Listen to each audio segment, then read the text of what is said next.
ವೀಕ್ಷಕರೇ, ಯಡಿಯೂರಪ್ಪ ಗುಡುಗಿದ್ರೆ ವಿಧಾನಸೌಧ ನಡುಗುವುದು. ರಾಜಕೀಯವನ್ನ ಸ್ವಲ್ಪ ಮಟ್ಟಿಗೆ ಅರ್ಥ ಮಾಡಿಕೊಂಡಿರುವ ಅಥವಾ ರಾಜಕೀಯವನ್ನ ಸ್ವಲ್ಪ ಮಟ್ಟಿಗೆ ಬಲ್ಲಂತ ನಿಮ್ಮೆಲ್ಲರಿಗೂ ಈ ಮಾತು ಗೊತ್ತೇ ಇರುತ್ತೆ. ಯಾರಿಗಾದರೂ ಅಲ್ಪ ಸ್ವಲ್ಪ ರಾಜಕೀಯದ ಬಗ್ಗೆ ನಾಲೆಡ್ಜ್ ಇದೆ ಅಂತಂದ್ರೆ ಈ ಮಾತಿನ ವಿವರ ಅವರಿಗೆ ಅರ್ಥ ಆಗುತ್ತೆ. ಯಾಕೆ ಈ ಮಾತನ್ನು ಹೇಳ್ತಾ ಇದ್ದೀನಿ ಅಂತಂದ್ರೆ, ವಿರೋಧ ಪಕ್ಷದ ನಾಯಕರಾಗಿದ್ದಂಥ ಸಂದರ್ಭದಲ್ಲಿ ಯಡಿಯೂರಪ್ಪ ಅವರ ಗುಡುಗು ಹೆಂಗಿತ್ತು, ವಿಧಾನಸೌಧದ ಮೊಗಸಾಲೆಯಲ್ಲಿ ಅಥವಾ ವಿಧಾನಸೌಧದ ಒಳಗಡೆ ಅವರ ಮಾತುಗಳು, ಅವರ ಮಾತಿನ ವೈಖರಿ ಹೇಗಿರ್ತಾ ಇತ್ತು ಅನ್ನೋದನ್ನು ನೀವು ಟಿ ವಿಗಳಲ್ಲೋ ಸೋಷಿಯಲ್ ಮೀಡಿಯಾದಲ್ಲೋ ಹೀಗೆ ಹಲವು ಕಡೆ ನೋಡೇ ಇರ್ತೀರಿ, ಅವರ ಮಾತನ್ನು ಕೇಳಿಸ್ಕೊಂಡಿರ್ತೀರಿ. ಇನ್ನು ಯಡಿಯೂರಪ್ಪ ಬಹಳ ನೇರ ನುಡಿಯ ರಾಜಕಾರಣಿ. ಏನೇ ಹೇಳೋದು ಇದ್ರೂ ನೇರವಾಗಿ ಜಾಡಿಸ್ತಾರೆ, ನೇರವಾಗಿ ಮಾತಿನ ದಾಳಿಯನ್ನು ಮಾಡ್ತಾರೆ. ಅದು ಜನರೇ ಇರ್ಬೋದು ಅಥವಾ ಮಾಧ್ಯಮಗಳು ಕೇಳಿದಂಥ ಸಂದರ್ಭದಲ್ಲೇ ಇರ್ಬೋದು, ಸಿಟ್ಟು ಬಂದಂಥ ಸಂದರ್ಭದಲ್ಲೂ ಕೂಡ ತಮ್ಮ ಕೋಪವನ್ನು ನೇರವಾಗಿ ತೋರಿಸ್ಕೊಂಡು ಬಿಡ್ತಾರೆ.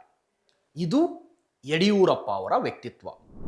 ಮಂಡ್ಯ ಜಿಲ್ಲೆಯ ಬೂಕನಕೆರೆಯಿಂದ ಬಂದಂಥ ಯಡಿಯೂರಪ್ಪ ಶಿವಮೊಗ್ಗದಲ್ಲಿ ಸಾಮ್ರಾಜ್ಯವನ್ನು ಕಟ್ತಾರೆ.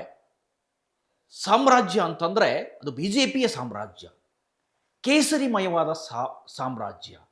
ಸೈಕಲ್ ಹೊಡ್ಕೊಂಡು ಯಡಿಯೂರಪ್ಪನವರು, ಅನಂತಕುಮಾರ್ ಅವರು ರಾಜ್ಯವನ್ನು ಸುತ್ತಿದ್ದೀವಿ, ಸೈಕಲ್ಲಲ್ಲೇ ಹೋಗ್ತಾ ಇದ್ವಿ, ಜೈಲಿಗೆ ಹೋದಂಥ ದಿನಗಳು, ತುರ್ತು ಪರಿಸ್ಥಿತಿಯ ದಿನಗಳು, ಆಮೇಲೆ ಹೇಗೋ ಸಾಲ ಸೋಲ ಮಾಡಿ ಅಥವಾ ದಾನಿಗಳಿಂದ ಪಡೆದಿರುವಂಥ ಅಂಬಾಸಿಡರ್ನಲ್ಲಿ ಇಡೀ ರಾಜ್ಯವನ್ನು ಸುತ್ತಿ ಕರ್ನಾಟಕದಲ್ಲಿ BJPಯನ್ನು ಮನೆ ಮಾತಾಗಿಸ್ತಾರೆ.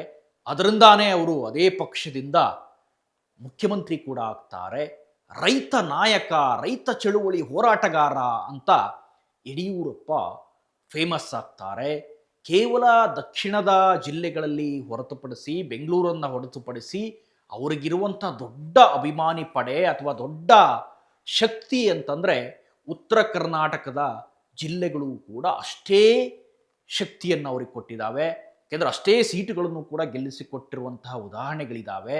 ಇಂತಹ ಯಡಿಯೂರಪ್ಪ ಈಗ ರಾಜಕಾರಣದಲ್ಲಿ 50 ವರ್ಷಗಳನ್ನು ಪೂರೈಸ್ತಾ ಇದ್ದಾರೆ.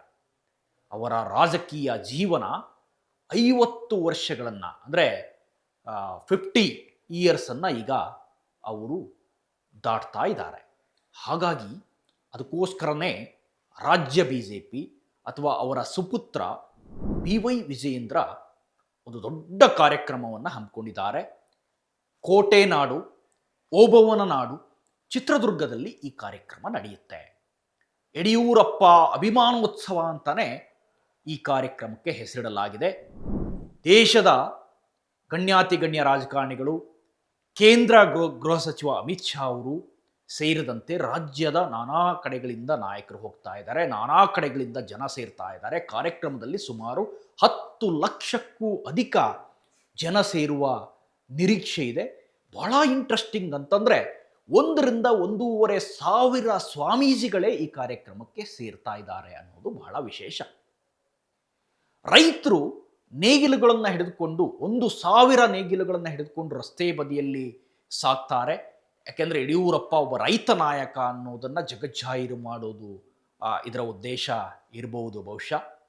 ಮಹಿಳೆಯರು ಪೂರ್ಣಕುಂಭದ ಮೂಲಕ ಯಡಿಯೂರಪ್ಪ ಅವರನ್ನ ಸ್ವಾಗತ ಮಾಡ್ತಾ ಇದ್ದಾರೆ. ಒಟ್ಟಾರೆ ಕಾರ್ಯಕ್ರಮದ ರೂಪುರೇಷದ ಬಗ್ಗೆ ನಿಮಗೆ ಸ್ವಲ್ಪ ಹೇಳೋದಾದರೆ, ಶುಕ್ರವಾರ ಸಂಜೆ 4 ಗಂಟೆ ವೇಳೆಗೆ ಹೊಳಲ್ಕೆರೆ ರಸ್ತೆ ಕನಕವೃತ್ತಕ್ಕೆ ಯಡಿಯೂರಪ್ಪ ಆಗಮಿಸ್ತಾರೆ. ಸೊ 1000 ಮಹಿಳೆಯರಿಂದ ಪೂರ್ಣಕುಂಭ ಸ್ವಾಗತ ಸಿಗುತ್ತೆ ಯಡಿಯೂರಪ್ಪನವರಿಗೆ. ರಾಶಿ ಪೂಜೆ ಮೂಲಕ ರೈತರಿಂದ ಗೌರವ ಸಲ್ಲಿಕೆ ಆಗುತ್ತೆ. ಗೊತ್ತು ರಾಶಿ ಪೂಜೆ ಅಂದರೆ ಏನಂತ ನಿಮಗೆ. ಭತ್ತ, ಅಡಿಕೆ, ಧಾನ್ಯ, ನವಧಾನ್ಯಗಳು ಏನೇನು ಬೆಳೆದ್ರೂ ಕೂಡ ಅದನ್ನು ನಾವು ಪೂಜೆ ಮಾಡ್ತೀವಿ. ರೈತರು ಅದನ್ನು ರಾಶಿ ಪೂಜೆ ಅಂತ ಕರೀತಾರೆ. ಭಾಳ ನಮ್ಮಲ್ಲಿ ಉತ್ತರ ಕರ್ನಾಟಕ ಭಾಗದಲ್ಲಿ ಅಥವಾ ಮಧ್ಯ ಕರ್ನಾಟಕ ಭಾಗದಲ್ಲಿ ಅಂತಂದರೆ ಅಡಿಕೆ ಅಥವಾ ಭತ್ತವನ್ನೇ ರಾಶಿ ಪೂಜೆ ಮಾಡುವ ವಾಡಿಕೆ ಇದೆ. ಜೋಳವನ್ನು ಕೂಡ ಮಾಡ್ತಾರೆ, ರಾಗಿಯನ್ನು ಮಾಡ್ತಾರೆ.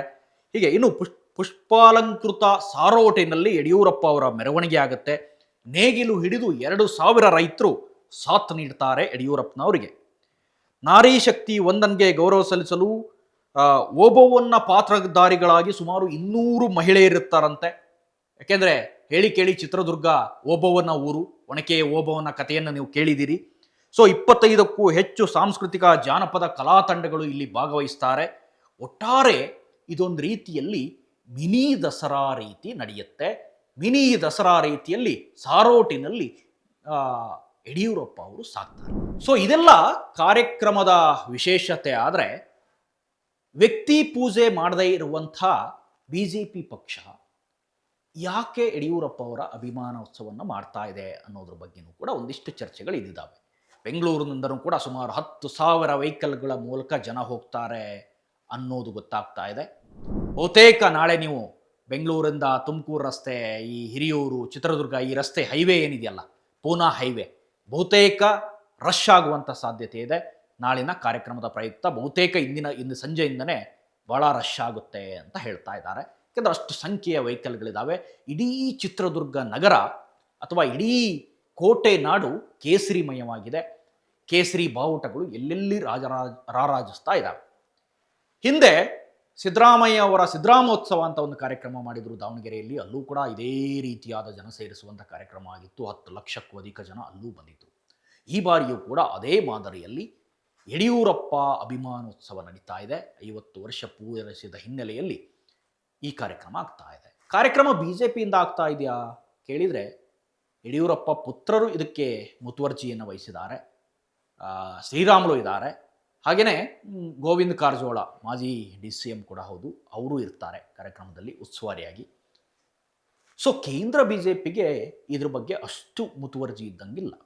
ಯಾಕೆಂದರೆ ನಾನು ಈಗಾಗಲೇ ಹೇಳಿದೆ, BJP ಪಕ್ಷ ವ್ಯಕ್ತಿ ಪೂಜೆಯನ್ನು ಮಾಡುವಂಥ ಪಕ್ಷ ಅಲ್ಲ.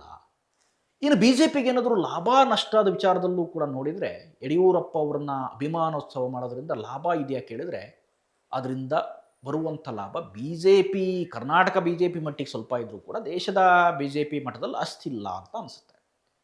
ಲಾಭ ಯಾರಿಗೆ ಕೇಳಿದರೆ, ಸ್ವತಃ ಯಡಿಯೂರಪ್ಪ ಅವರ ಪುತ್ರರಿಗೆ ಇದರಿಂದ ಲಾಭ ಇದೆ.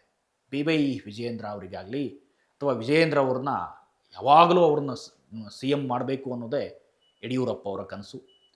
ಫಸ್ಟ್ MLA ಮಾಡೋ ಕನಸಿತ್ತು, MLA ಮಾಡಿ ಆಯಿತು. ಕೇಂದ್ರದಲ್ಲಿ ರಾಘವೇಂದ್ರ ಅವರನ್ನು ಮಂತ್ರಿ ಮಾಡಬೇಕು ಅನ್ನೋದು ಅವ್ರ ಕನಸಾಗಿತ್ತು ಅಂತ ಮಾತಾಡಿದ್ರು ಅಲ್ಲಿ ಇಲ್ಲಿ. ಅದಕ್ಕೂ ಕೂಡ ಇನ್ನು ಸೂಕ್ತ ಸಮಯ ಕೂಡಿ ಬಂದಿಲ್ಲ. ಕರ್ನಾಟಕದ BJPಯ ಸಾರಥಿಯಾಗಿದ್ದಂಥ ವಿಜಯೇಂದ್ರ ಅವರನ್ನು ಬೆಳೆಸಬೇಕು. ವಿಜಯೇಂದ್ರ ಅವರು ಬೆಳೆಸೋದ್ರ ಜೊತೆ ಅಪ್ಪ ಮಕ್ಕಳ ಸಂಬಂಧ ಕೂಡ ಅಷ್ಟೇ ಚೆನ್ನಾಗಿದೆ. ಅದೇನೇನು ನಾವು ಹಲ್ಲಗಳಿಯಂಗಿಲ್ಲ. ಯಾಕೆಂದರೆ ವಿಜಯೇಂದ್ರ ಅಂದರೆ ಅಷ್ಟೇ ಪ್ರೀತಿ ಯಡಿಯೂರಪ್ಪನವರಿಗೆ. ಅದೇ ರೀತಿ ವಿಜಯೇಂದ್ರ ಅವರಿಗೂ ಅಥವಾ ರಾಘವೇಂದ್ರ ಅವರಿಗೂ ಕೂಡ ಯಡಿಯೂರಪ್ಪನವ್ರ ಮೇಲೆ ಅಷ್ಟೇ ಪ್ರೀತಿ ಅಭಿಮಾನ. ಎಲ್ಲೂ ಕೂಡ ಅಪ್ಪ ಮಕ್ಕಳು ಜಗಳ ಆಡ್ಕೊಂಡಿದ್ದಾಗಲಿ ಮತ್ತೊಂದಾಗಲಿ ನಿಮಗೆ ನೋಡೋದಕ್ಕೆ ಸಿಗಲ್ಲ ಅಥವಾ ಕಾಣೋದಕ್ಕೆ ಸಿಗಲ್ಲ. ಸೊ ಈ ಅಭಿಮಾನೋತ್ಸವದಿಂದ ಯಡಿಯೂರಪ್ಪ ಅವರ ಪುತ್ರರಿಗೆ ಸ್ವಲ್ಪ ಜಾಸ್ತಿ ಲಾಭದ ಲೆಕ್ಕಾಚಾರ ಇರೋದರಿಂದ BJP ನಾಯಕರು ಅತ್ಯುತ್ಸಾಹವನ್ನು ಏನು ತೋರಿಸಿಲ್ಲ.